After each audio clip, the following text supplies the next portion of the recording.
زمانے کی قسم تمام انسان خسارے میں ہیں سوائے ان کے جو ایمان لائے، جنہوں نے نیک عمل کیے، جنہوں نے ایک دوسرے کو حق کی نصیحت کی، جنہوں نے ایک دوسرے کو صبر کی تلقین کی۔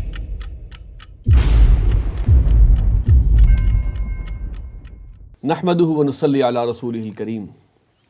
محترم ناظرین، السلام علیکم ورحمۃ اللہ وبرکاتہ۔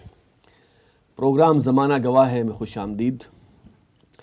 آج اس پروگرام میں شریک گفتگو ہیں میرے ساتھ جناب ایوب بیگ مرزا صاحب، ناظم نشر و اشاعت تنظیم اسلامی، اور جناب ڈاکٹر محمد عارف صدیقی صاحب۔ السلام علیکم۔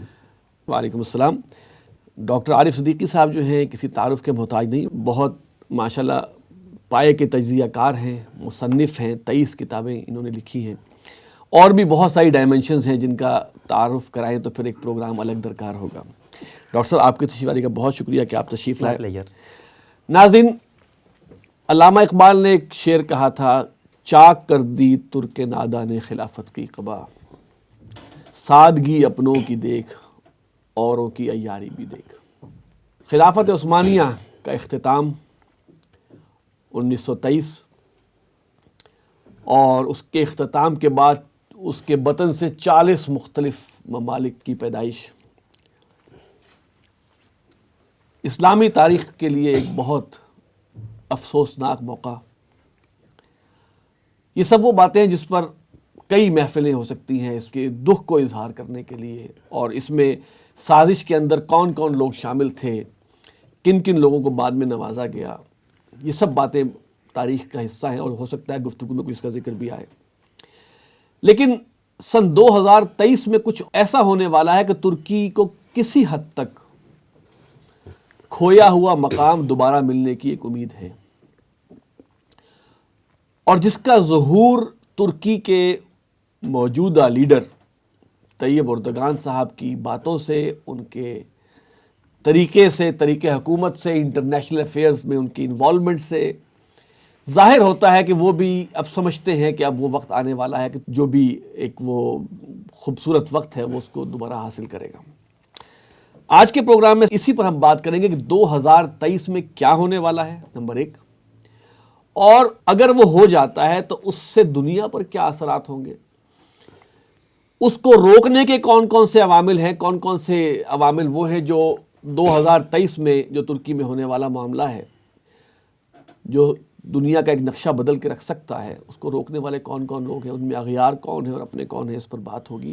اور پھر سب سے اہم بات کہ یہ اس بات پر ہمارا ایمان ہے کہ نبی اکرم صلی اللہ علیہ وسلم نے جو احادیث بیان فرمائی ہیں قرب قیامت سے متعلق، جس پر ہمارا یقین ہے، وہ یہ ہے کہ قیامت کے واقعہ ہونے سے پہلے کل روح ارضی پر خلافت علی منہاج النبوہ، نبوی طریق پر، following the foot steps of نبوہ، خلافت کا احیاء دوبارہ ہونا ہے۔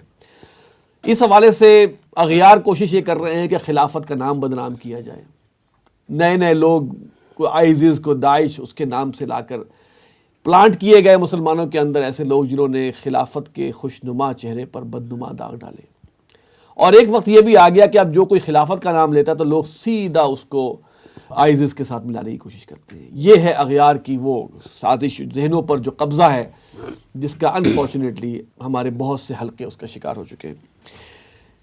میرا سوال ڈاکٹر صاحب آپ سے سب سے پہلے ہے، آپ کا کیا خیال ہے 2023 میں جو یہ ٹریٹی ہے لوزین کی جو ہے یہ ختم ہو رہی ہے، تو آپ پہلے یہ بتائیے کہ لوزین کی ٹریٹی مختصر الفاظ میں کیا ہے بیسیکلی؟ بالکل، یہ اچھا ہے، مختصر میں بتا دیتا ہوں آپ لوگوں کو کہ جب خلافت کو ختم کیا گیا تو خلافت کے مسلمانوں کے ارتکاز کو ختم کرنے کے لیے پہلے تو 40 سے 42 کے درمیان مختلف اسٹیٹس میں تقسیم کیا گیا، جس میں مصر ہے، اردن ہے، سعودیہ ہے، کئی چیزیں ہیں ساری کی ساری۔ اس کے بعد ترکی پر پابندی لگائی گئی، مثلا اسلامی شاعر کے استعمال پر بھی پابندی تھی، اذان بھی مصطفیٰ کمال پاشا کے دور میں ترکی زبان میں ہوتی تھی، مساجد پہ تالے لگ گئے، کچھ مخصوص جگہوں پر صرف نماز کے ٹائم پہ کھل کے تالے لگا دیے جاتے تھے، آپ قرآن پاس نہیں رکھتے تھے، سزائیں ہوتی تھیں آپ کو۔ اس حد تک انہوں نے جو ہے نا مذہب سے دور کرنے کی کوشش کی۔ جو سیاسی اور معاشی پابندیاں لگائیں، اس میں مثلا پیٹرول کو ڈرل نہیں کر سکتے، یہ آپ کا ایک بنیادی سورس ہے۔ باسفورس کی جو دریا ہے نا، اس کا جو پل ہے، اس کی اہمیت بالکل ایسی ہے جیسے نہر سویز کی ہے. ٹھیک ہے. عالمی تجارت وہاں سے ہوتی ہے, انہوں نے اسے عالمی بندرگاہ قرار دے دیا, عالمی پانی قرار دے دیا, اور ترکی وہاں سے ٹیکس نہیں لے سکتا 100 سال کے لیے. اس کی معیشت پر اس طرح کے معاملات سارے کے سارے انہوں نے کر دیے. اب جو سیکولرزم نافذ کیا تو ترکی کی فوج کو سیکولر آئین کا محافظ قرار دے دیا. سیکولر آئین کا محافظ. سیکولر آئین کا محافظ جو ہے وہ آرمی ہے. تو جہاں بھی آپ سیکولر کے خلاف جائیں گے آرمی آپ کو ٹیک اوور کر لے گی. یہ سارے کے سارے معاملات اس طرح کے ملتے جلتے تھے. اور تقریباً 80 سالوں میں جو گند سیکولر طبقے نے ڈالا, طیب اردگان نے گزشتہ 18 سال میں جو ہے نا اسے نمٹانے کی, سمیٹنے کی, صاف کرنے کی کوشش کی. اس کے بعد جیسے جیسے وقت قریب آ رہا ہے تو لوگوں کی کچھ توقعات اور امیدیں بند رہی ہیں, مگر ان میں سے کچھ غلط ہیں, ہمیں آج ان کا بھی ازالہ کر دینا چاہیے. دیکھیں ہمارے یہاں بھی کسی کے مکان پر کہ 10 سال کے لیے قبضہ کر لے تو وہ 10 سال کا قبضہ واپس نہیں ملتا, وہ اسی کا ہو جاتا ہے. تو یہ تو 100 سال کا عدالتی نظام کا قصور ہے. جی, اور یہ تو 100 سال کا معاملہ ہے. جو 40 ملک تقسیم کیے گئے, اگر کوئی یہ توقع کرے کہ 2023 میں وہ 40 ملک جو ہے وہ اطاعت کر لیں گے ترکی کی, دوبارہ جا کے اور خلافت مل جائے گی, ایسا نہیں ہونے والا. وہ لوگ رزسٹ کریں گے. ہم نے 1.5 اینٹ کی اپنی ایک علیحدہ مسجد بنا لی ہوئی ہے. ہاں, لیکن ہوگا یہ کہ 2023 میں جو معاشی پابندیاں ہیں وہ اٹھ جائیں گی, جو سیاسی سرگرمیوں پہ کچھ قدغن ہیں وہ ختم ہو جائیں گے. اس کے لیے جو اندرون خانہ وہاں پہ کام ہو رہا ہے, اسلامی فلاحی تنظیموں کے ذریعے کام ہو رہا ہے, مدارس کے ذریعے کام ہو رہا ہے, علماء کے ذریعے, میں خود دیکھ کے آؤں چونکہ وہاں پر. اس نے کیا کیا, اس نے لوگوں کے مائنڈ سیٹ کو چینج کرنا شروع کر دیا. وہ لوگ جو پہلے اسلام بیزار تھے وہ واپس اسلام کی طرف آنے لگے. اسلام بیزار ہونے کی ایک مثال یہ ہے کہ ترکی زبان کا رسم الخط تک چینج کر دیا گیا. رومن میں آ جاؤ, اگر آپ عربی رسم الخط استعمال کرو گے تو آپ کو قرآن پڑھنا آسان ہو جائے گا آپ کا. انہوں نے مطلب ہر طرح سے آپ کو پیچھے کرنے کی کوشش کی. تو اب یہ ہو رہا ہے کہ دوبارہ سے وہ اس کی طرف جا رہے ہیں, امت مسلمہ کی عبادت کی طرف. اگر آپ طیب اردگان کے سٹانسز دیکھیں تو اسرائیل کے خلاف ڈے فرسٹ سے یہ بول رہا ہے. وہ فریڈم فوٹیلا جہاز والا معاملہ بھی آپ کے سامنے ہے, جب صحافی بھی اس میں کچھ تھے, پاکستانی بھی تھے, اس وقت بھی صرف اس نے سٹینڈ لیا. کشمیر کا معاملہ یہ سٹینڈ لے رہا ہے. روہنگیا مسلمانوں کا مسئلہ اس نے آواز بلند کی ہے. برما میں معاملہ ہوا, سب سے طاقتور آواز طیب اردگان کی تھی. اچھا, جب یہ اتنی طاقتور آواز بلند کرتا ہے تو کئی مسلمان حکمران ڈر جاتے ہیں. ڈرنا بنتا ان کا, کیونکہ اس وقت عالم اسلام کے جو محبوب لیڈرز اگر ایک دو کے نام لیں تو سر فہرست جو ہے وہ طیب اردگان کا نام آتا ہے. اور یہ مقبولیت جو ہے یہ لوگوں کے دلوں میں حسد اور خوف بھی پیدا کر رہی ہے. تو اب ہو یہ رہا ہے کہ اپنے ہی اس کے خلاف آتے جا رہے ہیں اس کی راہ میں روڑے اٹکانے کے لیے. اور طیب اردگان کی ایک اور مزے کی بات بتاتا چلوں, ابھی جو صدارتی الیکشن ہوا ہے, طیب اردگان کی صدارتی مہم ترکی میں لڑی گئی اور اس کے جو مخالفین تھے ان کی کمپین یورپ اور امریکہ میں لڑی گئی. مطلب ہے کہ یورپ میں کوئی ترکش ہیں انہیں مطلب فورس کیا گیا, واپس بھیج دیں گے, تمہارے یہ معاملات ہو جائیں گے. وہاں پہ طیب اردگان کے پوسٹرز اشاروں پہ پابندی تھی. وہ لوگ جو آزادی اظہار کے علم بردار ہیں انہوں نے یہ کہا, اور اس کے جو اپوننٹس ہیں ان کے ساتھ یہ کام کر رہے ہیں. بیگ صاحب, میں آپ کو شامل کرنا چاہوں گا کہ یہ جو ٹریٹی ہے اس میں ایک تو ہوا کہ ڈرلنگ کا مسئلہ جیسے ڈاکٹر صاحب نے فرمایا, اور پھر یہ کہ وہ جو گزرگاہ ہے اس کے, اور مزید آپ کے ذہن میں کیا ہے ایسی چیز جو کہ ٹریٹی میں جس نے کہ ترکی کو باندھ دیا پکڑ گیا. بسم اللہ الرحمن الرحیم. آصف بھائی صاحب, میں سمجھتا ہوں بنیادی باتیں تو ڈاکٹر صاحب نے بتا دی ہے لوزان معاہدے کے بارے میں. اصل میں نے اسی فورم سے پہلے بھی عرض کیا تھا کہ یورپ میں جو جنگ عظیم فرسٹ اور سیکنڈ ہوئی تھی اس میں اگر آپ کو غور سے دیکھیں تو آپ کو عجیب بات سامنے نظر آتی ہے کہ جنگیں ہوئیں یورپ کے درمیان, جنگیں ہوئیں عیسائی مملکتوں کے درمیان آپس میں ہوئیں, یعنی جرمن اور انگلینڈ آپس میں, فرانس آپس میں سامنے آئے. لیکن نتیجہ کیا نکلا؟ نتیجہ نکلا خلافت عثمانیہ کے ٹکڑے ہو گئے. نتیجہ کیا نکلا؟ حصے بکھرے ہو گئے. تمام اسلامی ملکوں کے سب کچھ اسلامی ممالک کے خلاف کیا. آپ دیکھیں کہ اس جنگ میں بھی, جنگ عظیم 2 میں بھی, آپ ایک بات بڑی اہم بات ہے کہ اس میں ایکچولی جو الائز تھے وہ برطانیہ اور فرانس تھے, لیکن انہوں نے روس کو اپنے ساتھ بھی ملا لیا. کیوں؟ اس لیے کہ روس جو تھا وہ اس کا سمجھ لیے صدیوں سے ٹرکی کے ساتھ معاملہ چل رہا تھا, سلطنت عثمانیہ کے ساتھ معاملہ چل رہا تھا. تو صرف سلطنت عثمانیہ کو ڈائریکٹ ہٹ نہیں کیا, روس کو ساتھ جب ملایا, جب روس ساتھ ملایا تو سلطنت عثمانیہ کے پاس کوئی دوسرا آپشن ہی نہیں تھا سوائے اس کے وہ جرمنی کے ساتھ ملتا تھا. اور پھر جو جرمنی کی شکست ہوئی تو وہ اس کے خلافت عثمانیہ کی بھی شکست ہوئی. آپ یہ بھی ایک بات دیکھیں کہ جب جرمنی کو شکست ہوئی جنگ عظیم 2 میں, تو جب یہ وہ آپ کہہ لیجئے عدالت لگی اور مذاکرات ہوئے تو برطانیہ, فرانس اور روس نے سلطنت عثمانیہ کو سامنے بٹھایا بطور ملزم کے، جرمنی کو نہیں. آپ فرق سمجھیں؟ تو اصل میں بات یہ ہے کہ شروع سے اصل ٹارگٹ مسلمان مملکت تھی. لیکن بیگ صاحب اس میں تو آپ ایڈ کر سکتے ہیں بالفور ڈیکلیریشن تھا. جی جی جی، وہ بالفور ڈیکلیریشن نے ایک بڑا کلیدی کردار ادا کیا خلافت عثمانیہ کو توڑنے میں. ہاں وہ تو ایک اس کا حصہ تھا، اس کا ایک حصہ لہذا تھا. جنگ عظیم اول جو آپ نے فرمایا اور بالکل صحیح کہ اس کا جو اینڈ رزلٹ نکلا وہ خلافت عثمانیہ ختم ہو گئی، جو کہ 700 سال تقریباً رہی ہے. اچھا بیگ صاحب، اس میں بڑی پلاننگ جس کو ہم کہتے ہیں، اور بہت جیسے آپ نے خود بتایا کہ جنگیں اس طرح ہوئی اور روس کو بھی ساتھ ملا لیا اور سارا کچھ ہوا، تو یہ مجھے بتائیں کہ یہودیوں کا اس میں کس حد تک جو ہے اس وقت بھی یہودی اتنا ہی انفلوئنشل تھا ویسٹ میں کہ وہ اس نے اپنا ایجنڈا اس میں جو ہے وہ لے کے چلا اور اس میں سلطنت عثمانیہ کا جو ہے وہ تہو بالا کیا اس کو؟ وہ تو علامہ اقبال نے کلیئر کر دیا تھا کہ فرنگ کی رگے جان پنجہ یہود میں ہے. آج وہ امریکہ کی رگے جان جو ہے. بات یہ ہے کہ اصلاً آپ دیکھیے کہ یہ جو اپنا جنگ عظیم فرسٹ اور سیکنڈ ہوئی تھی، دونوں کے پیچھے یہودی تھے، اور اس کے 2 بیٹے تھے. ایک بیٹا جرمنی کے ساتھ تھا اور دوسرا بیٹا جو ہے فرانس اور اس کے ساتھ تھا. دونوں کو ایک ہی خاندان جو ہے نا، وہ دونوں کو ایک اسپانسر کر رہا تھا، اور یہ جنگ اس مقصد ہی کے لیے کروائی جا رہی تھی. اصل میں اس جنگ کا ایک مقصد اور بھی تھا، اور وہ مقصد یہ تھا کہ یہودی اب چاہتا تھا کہ دنیا کی جو پاور کا سینٹر ہے نا، وہ لندن سے واشنگٹن تبدیل ہو جائے، اور وہ کامیاب ہوا. جنگ عظیم اگرچہ برطانیہ نے جیتی، لیکن وہ جیت کر اس طرح ہار گیا کہ وہ اب سپریم پاور نہیں رہا، سپریم پاور امریکہ بن گیا. سر میں آپ سے سوال یہ ہے ڈاکٹر صاحب کہ 2023 میں اگر جو بھی پابندیاں ہیں ترکی پر وہ ختم ہو جاتی ہیں تو ترکی کیا سے کیا ہو سکتا ہے؟ دیکھیں، ایک تو یہ ہے کہ ان کی تجارت، ان کی معیشت اتنی بہتر ہو جائے گی اگر صرف اس عالمی بندرگاہ پر ٹیکسز لینا شروع کر دیں. ایک چیز تو آپ نے کلیئر کر دی کہ اب وہ والی خلافت یا وہ عظمت تو نہیں آ سکتی، وہ تو طے ہو گئی. ہاں، اس طرح نہیں آئے گی. اچھا، لیکن ترکی کی اکانومی بہتر ہو جائے گی.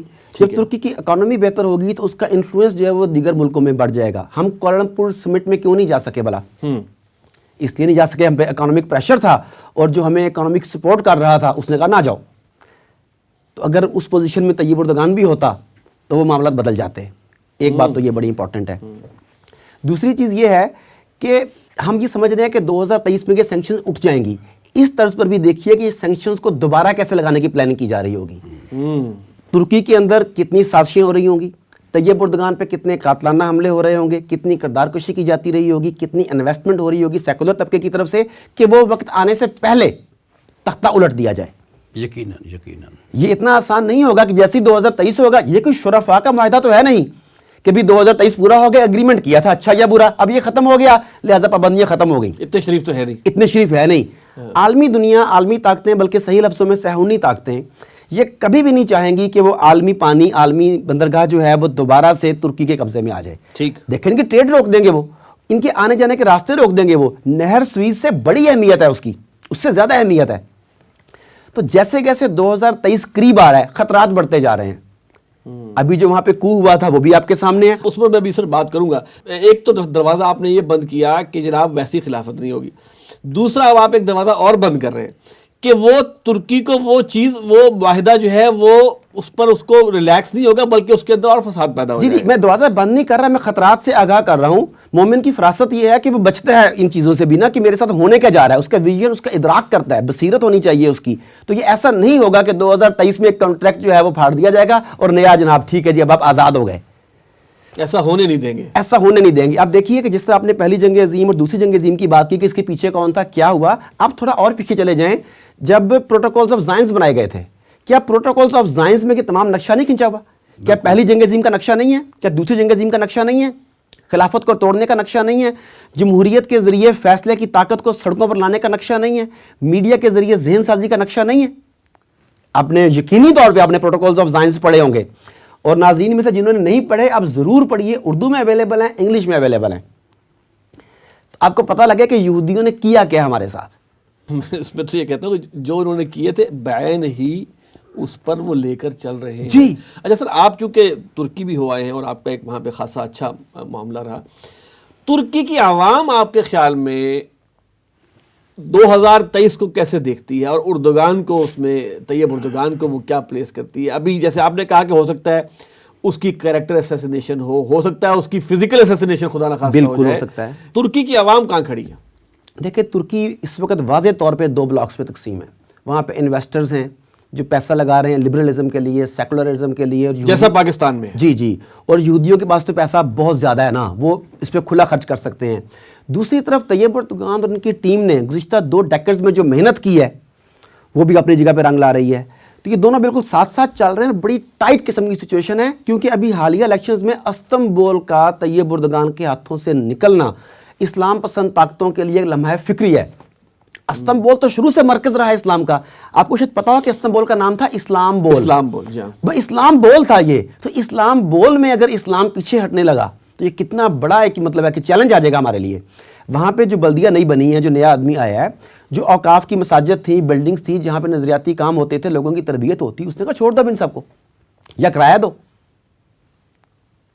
ہم اسے پروفیشنلی استعمال کرنے کے لیے جا رہے ہیں.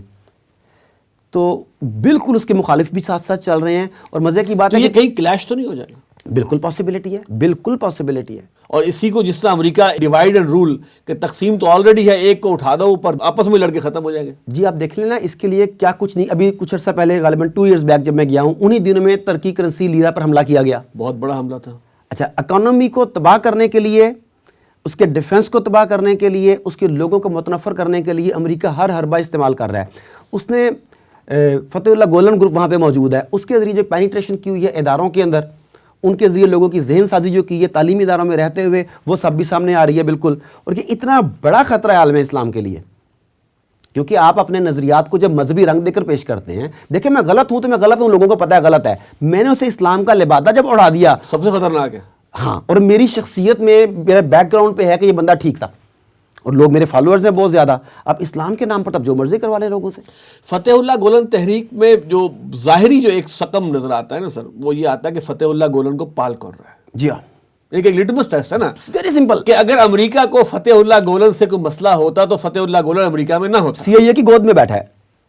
تو یہ ایک بہت بڑی دلیل ہے کہ یہ کچھ کوسچن مارک اس میں آتا ہے. بیگ صاحب یہ جو جیسے انہوں نے بتایا وہاں کے حالات، آرمی کو کا بھی ذکر کیا اور ہم اس پر بڑے طریقے سے بات کرنا چاہتے ہیں تفصیل سے، کیونکہ یہ آرمی کو جو ہے پاکستان کے تو ایک سمجھے ایک روایت ہی ہے. یہ بات طے ہو گئی کہ یہ امریکہ کی ایما پہ تھا. وہاں کی سیکولر فوج، جیسے ڈاکٹر صاحب نے فرمایا کہ وہاں پہ تو یہ کہ سیکولرزم کی محافظ فوج ہے، اس نے یہ کوشش کی، ان کا خیال تھا کہ ہم ٹیک اوور کریں گے. اور ترکی کے عوام جس طرح سڑکوں پر آئے، یہ ایک بہت انہونا واقعہ ہے جو ریسنٹ پاسٹ میں پہلے نظر نہیں آتا. ریسنٹ پاسٹ کی بات کر رہے ہیں. آپ کے خیال میں کیا وجہ تھی؟ یعنی آپ پوچھنا چاہتے ہیں کہ وہ کو ناکام کیوں ہوا؟ وہ کو ناکام کیسے ہو گیا؟ دیکھیے جس کے پیچھے امریکہ بہادر کھڑا ہو. دیکھیے میں سمجھتا ہوں اس کی 2 وجوہات تھیں. ایک تو اس میں کوئی شک نہیں کہ آئینی طور پر ترکی ایک سیکولر ریاست ہے اور اس کی ذمہ داری دی گئی ہے فوج کو، کہ فوج جو ہے یعنی اگر حکومت کوئی ایسا اقدام کرتی ہے یا سیکولرزم کو ختم کرتی ہے تو فوج کو آئینی حق ہوگا کہ وہ حکومت کو ختم کر دے. لیکن دوسری چیز ایک یہ ہوتی ہے کہ جو حکومت کام کر رہی ہے، جو وہ کس درجے تک پاپولر ہے، اس کی کیا پوزیشن ہے عوام میں. جب عوام میں آپ کی پوزیشن بہت مضبوط ہو جائے گی تو بعض چیزیں جو آئینی طور پر کتابوں میں لکھی ہوتی ہیں وہ لکھی کی لکھی رہ جاتی ہیں. دیکھیے میں ایک مثال دیتا ہوں. جب نواز شریف کے خلاف کو ہوا تو اس میں کوئی شک نہیں کہ نواز شریف بھی کافی پاپولر تھا اور ہے، لیکن یہ کہ اس حد تک نہیں تھا کہ عوام باہر آ کر ٹینکوں کے نیچے لیٹ جاتے. ایک تو فوج میں ڈویژن ہو گئی، آرمی چیف ساتھ نہیں تھا، ترکی کا آرمی چیف ساتھ نہیں تھا، ترکی کا اس سے کم درجے کے لوگ جو تھے سیکنڈ کمانڈ وغیرہ وہ تھی اور ان میں ڈویژن ہو گئی تھی. اور امریکہ کو یہ گویا فوج میں بھی ڈویژن ہو گئی تھی. اور فوج میں اگر فوج میں تقسیم نہ ہوتی تو شاید کچھ ہو جاتا. بالکل ہو سکتا تھا، بالکل فوج میں تقسیم ہوتی. دیکھیں میں پھر عرض کروں گا کہ ایک چیز ہے کہ آپ کو لکھ کر دے دی گئی ہے کہ آپ کا یہ آئینی رول ہے۔ دوسری چیز ہے کہ آپ نظریات اور خیالات سے متاثر ہوتے ہیں۔ اگر اردگان کے رول نے، اس کے نظریات نے یقینی طور پر فوج کا آئینی رول وہ ہے، یہ نظریات اور خیالات تو کسی لکھی ہوئی باتوں کے پابند نہیں ہوتے۔ میں سمجھتا ہوں کہ وہ نظریات اور خیالات، جس طرح ڈاکٹر نے بتایا کہ 80 سال کا گند جو صاف کیا اردگان نے، تو اس سے یقیناً فوج کے بھی بہت سے عہدیدار، بہت سے لوگ متاثر ہوئے ہوں گے، اس کے بہت سے جو ہے محکمے یا وہ اس سے متاثر ہوئے ہوں گے، لہذا لکھی ہوئی باتیں وہی رہ گئیں، اور جو اصل بات تھی اس کی پاپولیرٹی نے کام دکھا تھا۔ پھر سب سے بڑی بات یہ ہے کہ فوج میں ڈویژن ہو اصل گئی۔ بات یہ تھی اگر فوج میں ڈویژن نہ ہوتی تو پھر یہ کو کامیاب ہو کیونکہ سکتا دیکھیں نا کہ اب بھی میں مکمل کر لوں، اب بھی میں سمجھتا ہوں کہ آئین میں لکھا رہ جائے ٹرکی ایک سیکولر ریاست ہے، اور آئین میں یہ لکھا رہ جائے کہ فوج اس کی سرپرست ہے اور اس کی نگران ہے، لیکن اگر فوجیوں کے ذہن بدل دیے جائیں، ان کو اسلام کی طرف لے آیا جائے، تو پھر بھی وہ صورتحال نہیں، امریکہ کامیاب نہیں ہو سکے گا، اور آئین میں لکھی ہوئی چیزیں آئین میں لکھی رہ جائے گی۔ ضرورت اس عمر کی ہے کہ اردگان کے جو ہے وہ مزید اس معاملے میں محنت کر رہے ہیں، اگرچہ بہت سی مخالفت بھی ہوئی ہے اور بہت سی چیزیں ایسی بھی سامنے آئی ہیں، کچھ الزامات بھی لگے ہیں، لیکن جس محنت سے اور جس انداز میں وہ کام کرتا چلا جا رہا ہے، وہ انشاءاللہ اگر ان چیزوں کو بجائے زیادہ کچلنے کی بجائے اپنے ان چیزوں کو سختی سے دبانے کی بجائے، وہ بھی ایک ضرورت ہوتی ہے کہ لیکن لوگوں کے اذہان کو مسخر کرے، ان کی تسخیر کرے، ان میں لوگوں کو بتائے کہ ٹرکی اور اسلام کا تعلق کیا ہے، تاکہ لوگ سیکولرزم سے دور ہو، اور جب لوگ سیکولرزم سے دور ہوں گے تو اسی میں اردگان کی کامیابی ہے۔ اردگان جو ہے وہ مزید پاپولر ہوگا۔ یہ یقیناً بات یہ استنبول میں ان کی ناکامی جو ہے میئر کے الیکشن میں، وہ بہت بڑا ایک سیٹ بیک ہے، اور میں یہ الفاظ کہوں گا کہ وہ سیٹ بیک صرف ٹرکی کے لیے نہیں ہے، وہ عالم اسلام کے لیے ایک سیٹ بیک ہے۔ 100% درست بات ہے، میں متفق ہوں۔ وہ ایک عالم اسلام کی سیٹ بیک ہے۔ اللہ کرے حالات بدلے، اور میں سمجھتا ہوں کہ ایک مضبوط ارادے والا انسان ہے اردگان، اگر اس نے اسی ٹریک پر محنت کی تو آنے والے وقت میں بہتری آئے گی انشاءاللہ۔ آپ دیکھیں ایسے ابھی ہم کو ہی کی بات کر رہے ہیں، اور آپ نے خود فرمایا کہ وہاں پہ تقسیم ہے عوام کے اندر، جی، تو جب یہ کو ہو رہا تھا تو کو کی حامی عوام کہاں پہ تھی؟ ہاں یہ بڑا ایک امپورٹنٹ کوسچن ہے۔ بہت اہم بات ہے کہ ہم اگر یہ سمجھ لیں کہ چلے جی 51% اردوان کے فالوورز ہیں اور 14 ہیں، تو وہ 49% کہاں پہ تھے؟ وہ بھی تو کچھ کامیاب کر سکتے تھے۔ جی اصل میں ایسا تھا کہ انہیں پتہ نہیں، ان کا یہ میرا خیال ہے، ان کا خیال تھا کہ آرمی جو ہے وہ اپنا کام پورا کر لے، کہ جب وہ سکون سے بیٹھے آرمی ٹینکوں کے ساتھ میدان میں آ گئی، اب کس نے آنا ہے آگے؟ ایک بات تو یہ تھی۔ دوسری بات تھی کہ یہ استنبول اس کا مرکز تھا، اور اس وقت استنبول میں اکثریت بھی نہیں کی تھی۔ تو یہ اردگان جب وہاں پہنچا ہے، اسے مشورہ دیا گیا کہ تم ہیلی کاپٹر لو اور بھاگ جاؤ۔ رشیا سے باقاعدہ اس سے یہ مشاورت ہوئی ہے، انہوں نے جب بتایا ہے تو کہا تم نکلو یہاں سے، اس نے کہا نہیں، جہاں ہو رہا ہے میں وہاں جاتا ہوں۔ دیکھیں یہ بھی دلیری کی انتہا ہے کہ بھاگنے کی بجائے وہاں پہنچتا ہوں میں خود فیس کرتا ہوں اس چیز کو۔ تو وہ نتیجہ ہم سب کے سامنے ہے اس کے بعد، اور جیسا کہ بھی انہوں نے بتایا کہ جو اس کی ڈویژن ہو گئی آرمی کی، یہ بہت بڑی کامیابی ہے کہ اس نے ذہن سازی کر دی ان کی کہ ہم نے کس کے لیے کام کرنا ہے، بنائے کس لیے گئے تھے، ہم کر کس لیے رہے ہیں۔ اور اب دیکھیے کہ ترکی اس وقت آرمی کے ساتھ جو کام کرنا ہے سو کرنا ہے، وہ سافٹ امیجز کے لیے کیا کر رہے ہیں، جو اس کے ڈرامے۔ بہت اہم بات ہے۔ ہم میں سے اکثر لوگوں نے، آپ نے بھی مجھے بتایا دفتر میں ایک زبردست قسم کی چائے پلاتے ہوئے، کہ ہم نے یہ پہلا تنظیم اسلامی نے یہ شروع کیا ہے کیمرے کے ساتھ کام کرنا۔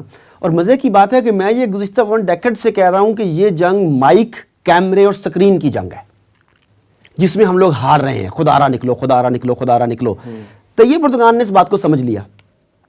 ان لوگوں نے دیکھیں ایک ڈرامے نے 62 ملکوں کو دنیا کے سہر میں لے لیا، پابندی لگ گئی کہ اس ملک میں یہ ڈرامہ نہیں چلے، اس میں نہ چلے۔ انڈیا کے اداکاروں نے اس کی ڈبنگ کرنے سے انکار کر دیا۔ اس سے بڑھ کر ثبوت کیا ہے کہ وہ سافٹ، نیو یارک ٹائمز نے ڈرامہ ارطغرل کو سافٹ بم قرار دیا۔ اس نے کہا کہ یہ نشت ثانیہ کی طرف واپس لے کے جائے گا، لوگوں کو اپنا ماضی یاد دلائے گا، اور ہمارے خلاف یہ لوگ کھڑے ہو جائیں گے، اسے بند کیا جائے۔ اچھا، اس نے کئی ڈائمنشنز پہ کام کرنا شروع کر دیا۔ ایک ڈائمنشن میڈیا انڈسٹری کے ذریعے، دوسری ڈائمنشن آپ دیکھیں اسٹوڈنٹس کے ذریعے، طلباء کے ذریعے، تیسری ڈائمنشن کیا ہے؟ اسٹوڈنٹ کے ذریعے کیا ہے؟ اچھا میں آپ کو تھوڑا سا اگر تفصیل اور پیچھے بتا دیتا ہوں آپ کو۔ 2 ایئرز بیک جب میں ترکی میں تھا تو وہاں پہ OIC کے تحت ورلڈ حلال سمٹ ہو رہی تھی، مجھے بھی اس میں شرکت کا موقع ملا۔ جب میں وہاں پہ گیا تو پوری دنیا کے علماء وغیرہ آئے ہوئے تھے. کئی لوگ جب میرے پاس آئے تو مجھے آ کے پوچھے کہ بریانی یاد آتی ہے پاکستان کی. میں کوئی سے بریانی کا کیا پتا, میری زبان میں مجھے کہیں کہ دودھ پتی ملی ہے یہاں پہ. میں بڑا حیران ہوا. تو میرے ساتھ کچھ علماء تھے پاکستانی, میں نے ان سے پوچھا تو انہوں نے بتایا کہ ایک وقت میں پاکستان کہ مدارس جو تھے وہ علم سکھانے کا, دینی علم سکھانے کا مرکز تھے. یہ سارے لوگ ان سے پوچھیں اگر تو یہ لوگ کسی نہ کسی وقت میں یا پاکستانی مدارس میں پڑھے ہوئے ہیں یا انہوں نے تبلیغی جماعت میں ٹائم لگایا ہوا ہے. اسلامک یونیورسٹی میں بہت لوگ آئے ہوں گے, بہت سارے لوگ آئے. اچھا, اب وہ سارے لوگ یہاں سے پڑھ کے گئے تھے تو وہ اسلامی تعلیمات کے لیے پاکستان کو اپنا امام اور پاکستانی علماء کو اپنا استاد سمجھتے تھے اور پاکستان سے محبت کرتے تھے. ٹھیک. پھر جنرل مشرف کے دور میں یہ ہوا کہ پابندی لگ گئی کہ وہ لوگ یہاں پر آ کر نہیں پڑھ سکتے.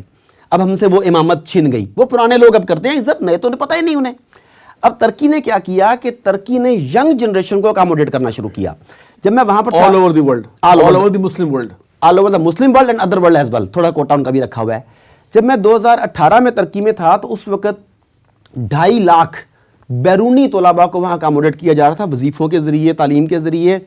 اور اتنی عزت تھی ہمارے یہاں. فارنر ہے نا, آ رہا ہے پڑھ رہا ہے, فارنر ہے. میں ایک مسجد میں جمعہ پڑھ رہا تھا تو وہ جو امام صاحب بتا رہے تھے وہ مجھے میرے میزبان نے کہا کہ آپ کو پتہ ہے کیا کہہ رہے ہیں؟ میں نے کہا کیا کہہ رہے ہیں؟ کہتے ہیں کہ جو آپ کے مہمان طلباء ہیں ان کی ضروریات کا خیال رکھیں, ان کا اکرام کریں. جو بیرون ملک سے یہاں پڑھنے آئے ہیں وہ مہمان ہیں آپ کے. اب وہ اتنا اچھا سلوک اپنے طلباء سے کر رہے ہیں, ان کی نظریاتی تربیت کر رہے ہیں کہ جب طالب علم وہاں سے 2-2.5 سال 3 سال 5 سال مکمل کر کے جو بھی وہ کورس ہے اس کا اپنے ملک میں واپس جاتا ہے تو وہ انڈکلیئرڈ ترکی کا سفیر ہوتا ہے. وہ ترکی کی زبان بول رہا ہوتا ہے. اب ترکی اس طریقے سے اپنا انفلوئنس بڑھا رہا ہے. ترکی کی آرمی دیکھیں, اس کی ٹریننگ مشقیں دیکھیں, وہ بہت شاندار ہیں. ترکی نے ڈیفنس معاہدے کیے ہیں رشیا کے ساتھ. ترکی کی آرمی میں اب سیکولر ایلیمنٹ کتنا ہے؟ ایسا اسے ہم ایگزیکٹ فگر آؤٹ تو نہیں کر سکتے, لیکن اب یہ دیکھیں کہ ترکی جو ہے, ترکی کے بڑے بہت بڑا الزام ہے. وہ الزام یہ ہے کہ وہ نیٹو فورسز کا حصہ ہے. دوسرا بڑا الزام ہے اس کے اسرائیل کے ساتھ تعلقات ہیں. کہ 3-4 الزامات بہت بڑے بڑے ہیں. جو لوگ یہ الزام لگا رہے ہیں وہ ان کا الزام ایک حد تک ٹھیک ہے مگر حقیقت سے تھوڑا دور بھی ہے. اس لیے کہ وہ یہ نہیں جان رہے کہ ترکی ایک 100 سالہ معاہدے کا پابند ہے. اسرائیل سے جو معاہدہ ہے تجارت کا, کیا طیب اردوغان نے کیا کہ پہلے سے چل رہا ہے؟ اچھا, نیٹو فورسز کا جو ممبر ہے یہ ترکی نے کیا کہ پہلے نے کیا ہے؟ اب حکومتوں کے اگریمنٹ ہیں. آپ تو مالک مکان اور کرایہ دار جو اگریمنٹ کرتے ہیں وہ بھی اگریمنٹ توڑے تو پلنٹیاں ہوتی ہیں اس کے لیے. تو یہ تو حکومتوں کے معاملات ہیں. بلکہ کہنا چاہیے, معاف کیجیے, بلکہ کہنا چاہیے ریاستوں کے. جی ایگزیکٹلی, زیادہ بہتر ہے. ریاستوں, صحیح لفظ ہی ریاست ہے. ریاستوں کے معاملات ہیں تو آپ اسے وائلیٹ نہیں کر سکتے, پوری دنیا آپ کے خلاف ہو جاتی ہے. تو 2023 میں بھی ان سے کچھ نہ کچھ ہمیں آزادی ملے گی. تو بتا یہ رہا تھا کہ جب نیٹو میں اس کے فوجی شامل ہیں تو میں ایک ریسرچ پڑھ رہا تھا, پھر میں نے وزارت مذہبی امور کے کچھ لوگوں سے ملاقات کی ترکی میں جا کے, تو پتہ چلا کہ افغان جنگ میں اب تک ترکی فوجیوں کے ہاتھ سے کوئی ایک افغانی نہیں مرا. اگرچہ مغربی میڈیا 15 رپورٹ کرتا ہے کل کہ 15 افغانی جو ہیں نا وہ طالبان یا مطلب جب لڑے ہیں نا نیٹو کی طرف سے, ان کی طرف سے 15 آدمی مارے گئے یا شہید ہو گئے, لیکن وہ یہ کلیم کرتے ہیں کہ ہماری طرف سے ایک آدمی بھی نہیں مارا گیا. ایسی رپورٹس بھی سامنے آئیں کہ امریکن فوجی ترکی فوجیوں کا لباس پہن کے جگہ بازار جانا ہو تو جاتے ہیں بعض اوقات, کہ افغان طالبان جو ہیں وہ ترکیوں کو نہیں مارتے. وہ انہیں پتہ ہے کہ یہ ہمارے دوست ہیں سارے کے سارے. تو اگر ان کے فوجی بھی وہاں موجود ہیں نیٹو کے, مگر وہ افغانوں کے تحفظ کے لیے کام کر رہے ہیں, نہ کہ انہیں مارنے کے لیے کام کر رہے ہیں. اور جہاں مجبوراً کسی معاہدے کے پاسداری بھی ہے تو وہ اس طریقے سے کر رہے ہیں کہ ہمارا فائدہ ہو, نقصان نہ ہو. تو اس میں تبدیلی آ رہی ہے, نو ڈاؤٹ. ہم نے ایسی کئی ویڈیوز دیکھی ہیں جس میں وہ باجماعت نماز ادا کر رہے ہیں, جبکہ وہاں پر تو باجماعت نماز عام آدمی بھی نہیں کر سکتا تھا. ترکی کی فوج میں تو تصور بھی نہیں تھا اس بات کا کہ آپ حافظ قرآن ہو. اب پریزیڈنٹ حافظ قرآن ہے. اور مزے کی بات ہے کہ میں نے پڑھا کہیں پہ, آپ صحیح دونوں صحاب تصحیح کر سکتے ہیں کہ پاکستان کا چیف جسٹس حافظ قرآن نہیں ہو سکتا. یہ شرط ہے جی, یہ آپ تحقیق کریں گے. مجھے کسی نے بتایا ہے کہ جسٹس بھگوان داس بن سکتا ہے, جسٹس کرنیلیس بن سکتا ہے, حافظ قرآن. یہ خبر درست میری بھی یہی رائے ہے, لیکن بار بار ریپیٹ ہوتی ہے یہ خبر. تو ترکی کا جو پریزیڈنٹ ہے اس وقت وہ بھی حافظ قرآن ہے. میں کہنا یہ چاہ رہا تھا بات. اچھا بیگ صاحب, یہاں پہ ایک بڑا ڈفرینٹ میں بات کرنے لگا ہوں. دیکھیے, جمہوریت کا لفظ ڈاکٹر صاحب نے استعمال کیا. جمہوریت آج تک, جس کو اقبال نے کہا تھا تو سمجھتا ہے کہ آزادی کی ہے نیلم پری, اور کیا تھا وہ کہ چہرہ روشن اندروں چنگیز سے تاریک تر, جمہوریت کے بارے میں کہا تھا. یہ جمہوریت بھی تو ایک اغیار کی ایسی ایجاد ہے جس کے تحت اغیار اپنا ایجنڈا بڑے آرام سے ٹو کر لیتے ہیں. 1000 10,000 10 لاکھ بندوں کو نہ خریدو, اس کے لیڈر کو خرید لو. بالکل. اور وہ الیکشن ہوگا اور ووٹ ہوگا اور سارا کچھ ہوگا. اب جو آپ نے فرمایا کہ سانحہ عالم اسلام کا سانحہ ہے جو یہ ترکی میں میئر جو ہے وہ ایسا آیا ہے, تو یہ تو پھر اس کا مطلب ہے کہ یہ الیکشن کے ذریعے وہ بڑے آرام سے اردوغان کو وہ کر سکتے ہیں, اور جو اپنا ایجنڈا جہاں بھی ویسٹ کرنا چاہتا ہے. اور ہمارے ہاں بھی اگر آپ انفارچونیٹلی دیکھیں کہ ہم کہتے ہیں جناب یہ جمہوریت تو حصہ ہے ہمارے ایمان, یعنی کہ اس حد تک ہمارے پولیٹیشینز جمہوریت کا راگ گلاتے ہیں, حالانکہ جمہوریت فی نفس ہی شرک ہے. جمہوریت ان اٹس ٹرو اسپرٹ جو کہ ویسٹ نے بنائی ہے وہ شرک ہے. ہم اسلامی جمہوریت کی بات کریں تو اور بات ہے, جو ہمارے وہ ہے ان کو تو قل اللہ پڑھنی نہیں آتی, جو ہمارے سیاستدان ہیں وہ تو جمہوریت کا راگ گلا رہے ہیں. آپ کیا سمجھتے ہیں کہ کیا اس کو ویسٹ یوز کر سکتا ہے اردوغان کو 2023 سے پہلے سائڈ پہ کرنے کے لیے, اگر کوئی اور اسیسینیشن اٹیمپٹ نہیں ہوتی ہے, کچھ نہیں ہوتا؟ دیکھیں میں تھوڑا سا یہاں اختلاف کروں گا.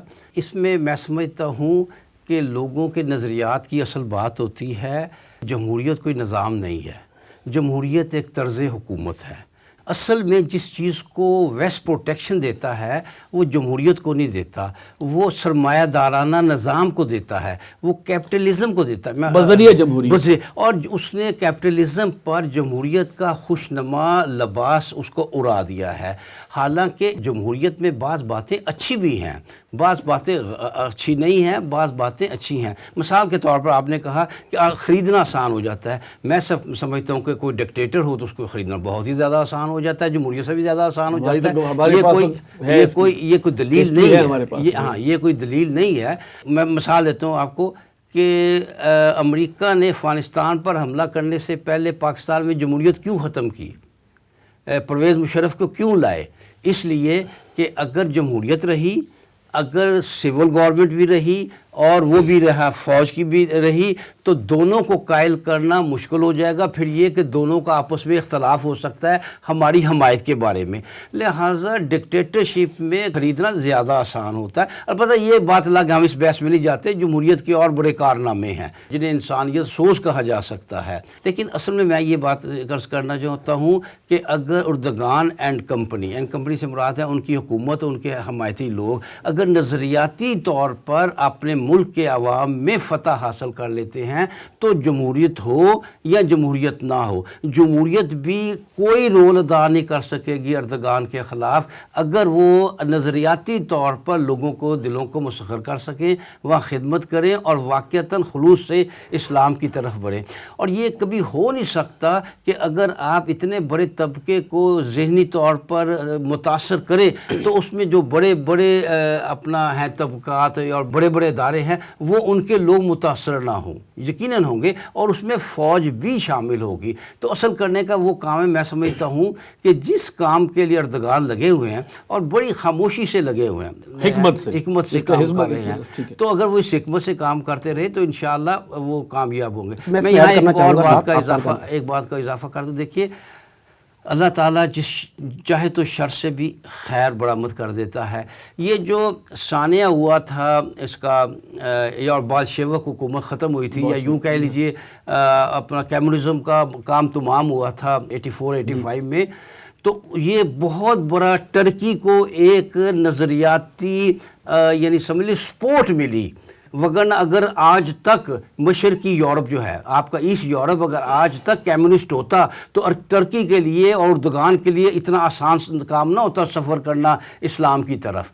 کمیونزم کا تیا پانچا ہوا ہے جس کے نتیجے میں اردوغان کے لیے نسبتاً آسان ہوا ہے, اور یہ اللہ نے, اللہ تعالیٰ مسبب الاسباب ہے اور اللہ کی ایک ڈیوائن جو ہے وہ پلاننگ تو ہے. جی سر, آپ کچھ فرمائیں. میں کہہ رہا تھا ایک تو ہے ڈیموکریسی کی ہم نے بات کر دی, تو اس پہ پورا پروگرام آپ کو کرنا چاہیے. ایک تو یہ بات ہے, تو میں ناظرین کو موقع سے فائدہ اٹھاتے ہوئے ڈیموکریسی کے سپیلنگ اور ڈیفینیشن بتانا چاہتا ہوں.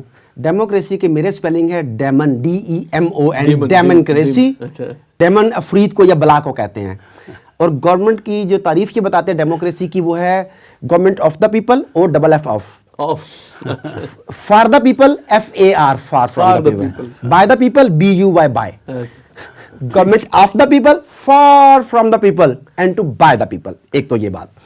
دوسری بات یہ ہے کہ اس وقت موجودہ دور میں طیب اردوغان پہ یہ الزام بھی لگتا ہے کہ وہ نظام باطل کا سہارا لیتے ہوئے کیسے دینی اسلام لا سکتا ہے. ڈیموکریسی کی جو بات کر رہے ہیں, تو میں اکثر کہا کرتا ہوں کہ موجودہ صدی میں صرف 2 حکمران آئے جنہوں نے اسلام کے احیاء کے لیے کام کیا. ایک نے سیف کا سہارا لیا, تلوار کا سہارا لیا ملا عمر. لوگوں نے کہا کہ یہ تو دور ہی نہیں ہے اس کا, یہ تو جمہوری دور ہے, یہ غلط کر رہا ہے, اس کے ذریعے کیسے ہو سکتا ہے. جنہوں نے مخالفت کرنی تھی انہوں نے کھل کے مخالفت کی کہ جمہوری نظام ہونا چاہیے. طیب اردگان نے کیا کیا, اس نے دشمن کو اس کی پسندیدہ بساط پر شکست دینے کا فیصلہ کیا. دشمن نے بساط بچھائی جمہوریت کی, اس نے کہا ٹھیک ہے جمہوریت کھیلتے ہیں. اس نے اس کے لیے 18-20 سال محنت کی. جب دشمن کو جمہوریت کے نظام پہ شکست دی تو وہ بلبلا اٹھا. اب دشمن ہی کے جو ہمارے دانش, کیا کہتے ہیں آپ اسے, جو کہتے ہیں دانش گرد کہتا ہوں میں انہیں, آپ پتہ نہیں کیا کہتے ہیں, دانشور نہیں دانشور نہیں, وہ لفظ نہیں ٹھیک, آپ کی ڈکشنری ریفریمنگ ہونے والی ہے جس طرح ڈیموکریسی تھی, تو وہ دانش گرد ہیں. اب ان دانش گردوں نے یہ واویلا کرنا شروع کیا کہ تم لوگ طیب اردگان کو خلیفہ بنانے کی بات کرتے ہو, اس سے یہ توقعات رکھتے ہو, وہ تو خود نظام باطل کا حصہ ہے, گند میں رہ کے گند کیسے صاف ہو سکتا ہے. انہوں نے عوام کی ذہنی تخریب کا عمل شروع کر دیا کرنا. تو اصل میں سمجھیے کہ یہ جنگی حکمت عملی ہے. جنگی حکمت عملی کے تحت بعض اوقات آپ کو دشمن کے مورچے میں جا کے لڑنا پڑتا ہے. اس وقت میرا یہ خیال ہے کہ طیب اردگان اور اس کی ٹیم یہ کام کر رہی ہے کہ دشمن کو اس کی بساط پہ شکست دینے کا فیصلہ کر رہی ہے, اور اس بساط کا نام ہے ڈیموکریسی, اور یہ پاسبل ہے کہ اس کے ذریعے بھی وہ کام کریں. تیسری چیز یہ, میڈیا اتنا سٹرونگ ہے, انہوں نے آپ کو ایسی ڈیفینیشنز دیں, بدترین جمہوریت بھی آمریت سے بہتر ہے. اچھا ابھی ہماری ڈسکشن بھی ہوئی, ہم نے ڈسکس کیا آمریت کو اور ڈیموکریسی کو. ہم نے یہ میسج دیا کہ دنیا میں صرف 2 ہی نظام ہائے حکومت ہیں. ایکچولی جس کے لیے ہم آج یہاں بیٹھے تھے خلافت, وہ ہماری گفتگو سے بھی باہر ہو گیا. جو آپ نے کہا کہ وہ اپنی ذات میں شرک ہے اس لیے کہ اس میں حاکمیت اعلیٰ عوام کی تصور کی گئی, خلافت میں وہ جواب دیا کسی نہ کسی کو. تو اس بارے میں آئی ول ریکویسٹ کہ ایک مکمل کمپریہنسو پروگرام کریں, بلکہ سیریز کریں. ہوتے رہتے ہیں اس میں خلافت کے حوالے سے. ٹھیک ہے. اچھا بیگ صاحب تھوڑا سا ہم آگے آئیں, پاکستان اور ترکی, ابھی جو حالیہ دورہ ہوا ہے اردوغان کا اور انہوں نے پارلیمنٹ سے خطاب کیا ہے, اس خطاب میں کچھ ایک احیائی, ایک ریوائولسٹ ٹون تھی اردوغان کی. آپ کیا سمجھتے ہیں پاکستان کس حد تک ترکی کے ساتھ کھڑا ہے اس معاملے میں؟ دیکھیے کوالالمپور سمٹ میں نہ جا کر یقینی طور پر پاکستان کی طرف سے ایک غلطی ہوئی ہے, ایک حماقت ہوئی ہے, لیکن میں سمجھتا ہوں کہ جو حالات نے بعد میں بتایا ہے کہ پاکستان کو اس کا اچھی طرح احساس ہوا ہے, اور یہ جو موجودہ دورہ ہوا ہے اس اردگان کا, اس میں بعض چیزیں طے ہوئی ہیں, اور اس میں اب وہ کانفرنس کا نام بدل کر گیا, غیر پردھان کانفرنس کے نام سے وہ ایک کانفرنس کر رہے ہیں, جس میں وہ وہی لوگ ہوں گے جو پہلے اس سمٹ میں تھے. ابھی تک ہمارے ہاں کیونکہ عرب ممالک کا یہ مسئلہ ہے کہ انہیں سب سے پہلے, انہیں کیا ویسے تو یہ صاف بات ہے کہ خاص طور پر مسلمان کا یہ مسئلہ ہے کہ اگرچہ انسان کی سرشت میں داخل ہے کہ وہ طاقت حاصل کرنا چاہتا ہے, اپنے آپ کو سب سے اوپر رکھنا چاہتا ہے, لیکن سب سے زیادہ اس وقت اس کا ٹارگٹ بنے ہوئے مسلمان کہ ہر قیمت پر وہ اقتدار میں رہنا چاہتے ہیں. آپ کو معلوم ہے ٹرمپ نے کہا تھا کہ اگر میں چاہوں تو 15 دن کے اندر اندر سعودی عرب کا جو ہے وہ بدل دوں. تو انہیں سب سے زیادہ عزیز ہے اپنا ذاتی اقتدار, اپنا خاندانی اقتدار, اس وجہ سے وہ اس کو چمٹے ہوئے ہیں, اور وہ نہیں چاہتے کہ کوئی ایسا کام کیا جائے جو امریکہ کو ناگوار گزرے. لیکن معلوم ہو رہا ہے کہ اب پھر ملیشیا کا بھی دورہ ہوا ہے, ٹرکی کا بھی آیا ہے, ایک بار پھر ہم اسی طرف جا رہے ہیں, اور میں سمجھتا ہوں کہ سعودی عرب اب اس چیز کو زیادہ دیر نہیں روک سکے گا. اور سعودی عرب کی حالت یہ ہے کہ اس نے اس سمٹ کو روکنے کے لیے, پاکستان کو جانے کے لیے روکنے کے لیے ایک دیا تھا, ہمیں لالی پاپ دیا تھا کہ اس کے بعد ہم OIC کا اجلاس کرائیں گے جس میں کشمیر کے مسئلے کو رکھا جائے, سر فہرست رکھا جائے, بلکہ ہوگی کشمیر کے مسئلے پر, اس سے بھی منحرف ہو چکا ہے. لہٰذا اب میں سمجھتا ہوں کہ اب پاکستان کے پاس بھی جواز ہے, اور اب وہ اس طرح کا کسی بھی سمٹ سے باہر نہ رہے. سر اس بات کی کیا گارنٹی ہے کہ اگلی سمٹ سے پہلے پھر سعودی عرب سے کال نہ آ جائے اور پھر یو ٹرن مار لیں؟ یہی نا, یہی تو میں کہہ رہا ہوں کہ اب ایسا نہیں ہونا چاہیے, ہونا نہیں چاہیے, وہ تو پہلے بھی نہیں ہونا چاہیے تھا, لیکن نہیں اب امکانات کم. سعودی عرب نے تھوڑا سا اپنا اصلیت دکھائی ہے, بلکہ میں اس میں شامل کرنا چاہوں گا بیگ صاحب, مجھے اب آئی ڈونٹ نو کہ وہ ریلیٹ کرنا چاہیے کہ جو آج کل پاکستانیوں پہ حالات سعودی عرب میں تنگ ہوئے ہیں, 35 سے 40 ہزار پاکستانی ورکر کو انہوں نے گرفتار جب کیا سے ہوا ہے. یہ کیا وجہ ہے؟ جب سے یہ دوبارہ اس طرف بڑھ رہے ہیں نا ایک اگلی سمٹ کے لیے, تو سعودی عرب پھر ناراضگی کا یہ طریقہ ہے, ناراضگی کا اظہار کر رہا ہے. ناراضگی کا یہ طریقہ ہے, ظاہر ہے جو اس سے ہو سکے گا وہی کرے گا نا وہ. سر آپ مجھے یہ بتائیے, چونکہ سعودی عرب کا ذکر آیا سر, ترکی کے واپس اپنے جو بھی وہ 2023 میں اس میں مسلمان ممالک میں کوئی ایسے بھی ہوں گے جو چاہیں گے کہ ترکی بس جہاں پر ہے وہیں پر ہے، اس سے اوپر نہ اٹھ سکے؟ اس سے بھی آگے چلے جائیں، اس سے گرانے والے بھی ہوں گے، اس سے بھی پیچھے چلا جائے. جس طرح ابھی ہم بات کر رہے ہیں، میں سمجھتا ہوں، میری رائے یہ ہے کہ جو 58 اسلامی ملک ہیں جن کی تنظیم کو OIC کے نام سے کہا جاتا ہے، 58 ملکوں کی ضرورت نہیں ہے. میں سمجھتا ہوں کہ صرف چند 4-5 ملک ایسے ہیں. دیکھیں، پوری دنیا میں اس وقت افغانوں سے زیادہ گوریلا اور زمینی جنگ کی تجربہ کار فوج دنیا میں موجود نہیں ہے. پوری دنیا میں 3 نسلوں سے وہ لوگ حالت جنگ میں ہیں. اٹامک ایسٹس صرف پاکستان کے پاس ہے پوری دنیا میں، مسلم ورلڈ میں. اکانومک پالیسی دیکھیں تو ملیشیا ہی واحد مسلم کنٹری ہے جس نے اپنی گروتھ کر کے دکھا دی ہے. ویژن دیکھیں تو صرف ترکوں کا ویژن ہے اس وقت جو امت کی بات کر رہے ہیں. معدنی وسائل کی موجودہ دولت دیکھیں تو سب سے زیادہ عرب ممالک کے پاس ہے. یہ صرف افغانوں کی شجاعت، پاکستانیوں کے ایٹمی اثاثے، ملیشیا کی جو ہے اکانومک ویژن، عربوں کی دولت، ترکوں کا ویژن، اگر یہ 5 اکٹھے ہو جائیں تو یقین مانیے پوری دنیا ہماری، یہ آپ کے جھگڑے ختم ہو جائیں گے. مگر بات وہی جو یہ بتا رہے تھے کہ ہمیں ذہن سازی کرنی ہوگی. اگر ہمارے سعودیہ کے ساتھ اختلافات ہیں، ان کے اندر جو خوف ہے، اگر کسی قسم کے کوئی ریزرویشنز ہیں، تو جس طریقے سے کمیونیکیشن کے ذریعے چیزوں کو دور کیا جاتا ہے، اگر وہ دونوں آپس میں نہیں مل رہے تو مجھے جانا چاہیے، پاکستان کو جانا چاہیے، ملیشیا کو جانا چاہیے. جب تک ہم سب ہاتھوں میں ہاتھ نہیں دیں گے، وَاعْتَصِمُوا بِحَبْلِ اللَّهِ جَمِيعًا وَلَا تَفَرَّقُوا، ہمیں اس کی عملی مثال بننا ہوگا. یہ کریں گے، یہ 5 ملک یقین مانیے مل جائیں تو امریکہ، برطانیہ، ساری اقوام متحدہ ایک طرف، یہ 5 ملک ایک طرف. یہ بہت بڑا اف ہے جو آپ نے بتایا نا، بہت بڑا اگر ہے یہ والا ہونے والا، کیونکہ ان میں سے ایک ملک وہ ہے جو کہ سب سے بڑا بینیفیشری ہے خلافت عثمانیہ کے ٹوٹنے کا. ٹھیک ہے، میں میرا پوائنٹ سمجھ گیا. لہٰذا یہ تو ہم آرزو کر سکتے ہیں، اور معجزہ صرف اللہ تعالیٰ کی ذات ہے جو ہم کر سکتے ہیں. کوشش ہماری طرف سے ہے، انجام اللہ کی طرف سے ہے. پاکستان کو اس میں کیا رول پلے کرنا چاہیے ترکی کے ساتھ؟ اور پھر جس طرح اردوان، اگر جیسے ڈاکٹر صاحب نے فرمایا کہ وہ گراس روٹ لیول پر کام کر رہا ہے، نظریات کے لیول پر کام کر رہا ہے، پاکستان کو اس سے سیکھنا چاہیے. کیونکہ پاکستان میں تو میڈیا کسی اور ہی بے مہار سائٹ پر جا رہا ہے. وہاں کے ڈرامے جو ہیں وہ تو آپ کو غیر مسلموں سے بڑھ کر بے حیا بنا رہے ہیں. پاکستان کو اس حوالے سے کیا دیکھیے، پاکستان کا معاملہ یہ ہے کہ ابھی جمہوریت کی بات ہوئی ہے نا، تو اس میں کوئی شک نہیں ہے کہ خالصتاً ویسٹرن جمہوریت ہے وہ تو ویسے ہی شرک ہے، کفر ہے، اس میں کوئی شک نہیں ہے.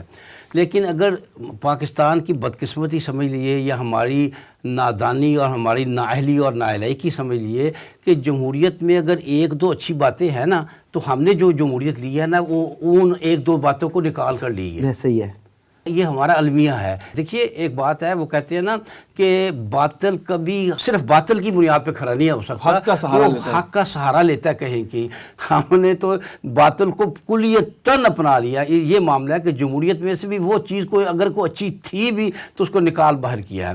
ابھی بات ہوئی تھی کہ پاکستان میں میڈیا دنیا بھر، ٹاک شوز میں دنیا بھر کی باتیں ہوتی ہیں. مہنگائی ہو گئی، چلو ہے ٹھیک ہے، ہو گئی، یہ ہو گئی، یہ فلاں کا معاہدہ ہو گیا حکومت سے، سارا دن یہی ہوتا ہے. ایکٹر مر گیا انڈیا کا، وہ بتا رہے ہیں. لیکن شام میں کیا کچھ ہوا؟ کوئی بات ہوئی؟ یہ ٹرمپ نے جو اتنا بڑا فلسطین میں ایٹم بم مارا ہے، ڈیل آف سینچری، کسی نے کوئی بات کی اس پر؟ اور یہاں تک کہ یہاں تو کشمیر خبروں میں ضرور آ جاتا ہے، لیکن باقاعدہ کشمیر پر کوئی ٹاک شوز نہیں آپ دیکھیں گے. فلسطین پر ہونے کا سوال ہی پیدا نہیں ہوتا. تو اصل میں تو ہمارے میڈیا نے نا اس کو قبول کر، آپ کو پتہ ہے ہیلری کلنٹن آن ریکارڈ ہے کہ انہوں نے $5 ارب جو ہیں پاکستانی میڈیا کو دیے، آن ریکارڈ ہیں. وہ تو کھا لیے اس نے، لیکن اس کے اثرات ہیں نا، اور وہ ملتے رہیں گے. ان کو اس طرح نہیں کر سکتے. وہ دیکھیے پاکستان میں آپ کی بات میں تھوڑی کاٹ رہا ہوں، یہاں کی جو مغرب زدہ NGOs ہیں نا، ان کو فنڈ ابھی بھی مل رہا ہے.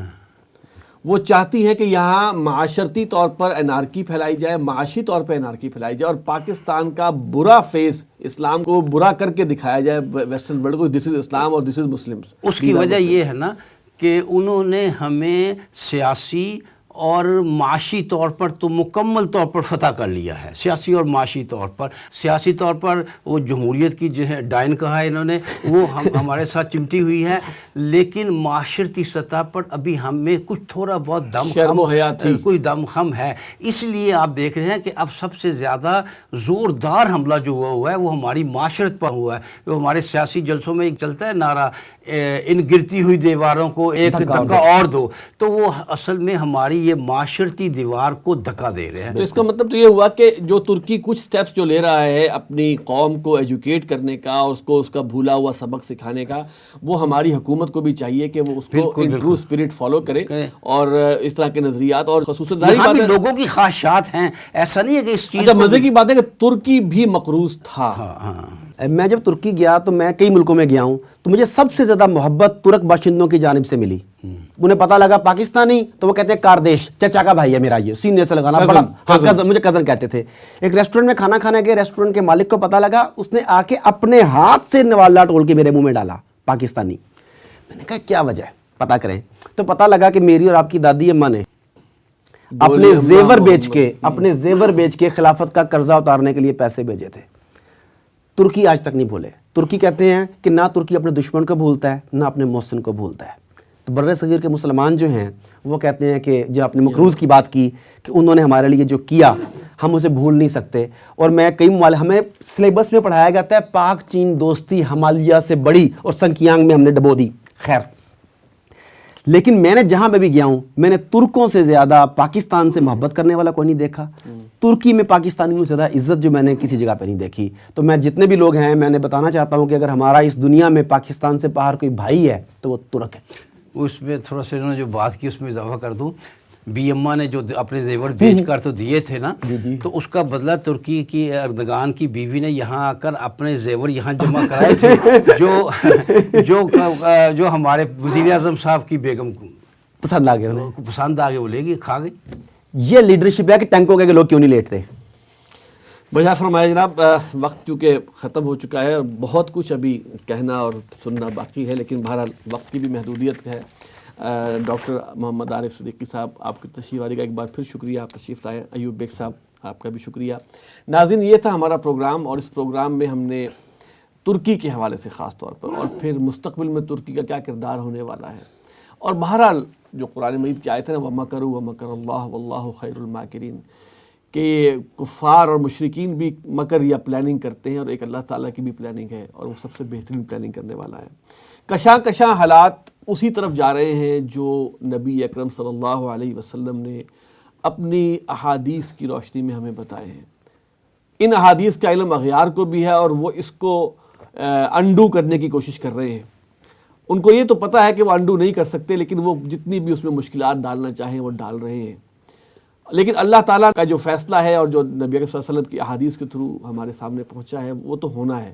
ہمیں یہ دیکھنا یہ ہے کہ ہم اس میں کیا رول پلے کر رہے ہیں، ہمارا کتنا عمل داخل ہے. کہیں خدا نہ خواستہ ہم اسلام اور جو خلافت علی منہاج النبوہ کا جو نظام آنے والا ہے انشاءاللہ تعالیٰ، اس میں کہیں روڑے تو نہیں اٹکا رہے، اس میں کہیں آڑ تو نہیں بن رہے. یہ مجھے بحیثیت انسان اور ہمیں بحیثیت پاکستانی قوم اور مسلمان ہونے کے ناطے بھی سوچنا چاہیے کہ یہ ہونا تو ہے.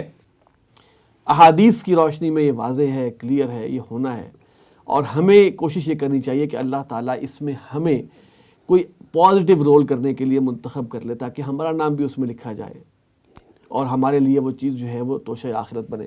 بہرحال یہ دعا ہے، اللہ تعالیٰ اسلام کو اور مسلمانوں کو جو ہے وہ خصوصاً مسلمانوں کو اللہ تعالیٰ حفاظت فرمائے، اور جو بھی کاوشیں اس معاملے میں دین کے احیاء کے لیے ہو رہی ہیں اللہ تعالیٰ ان کو تقویت کا باعث بنائے. اللہ تعالیٰ دشمنان اسلام کے تمام مکر و فریب کو ناکام کرے.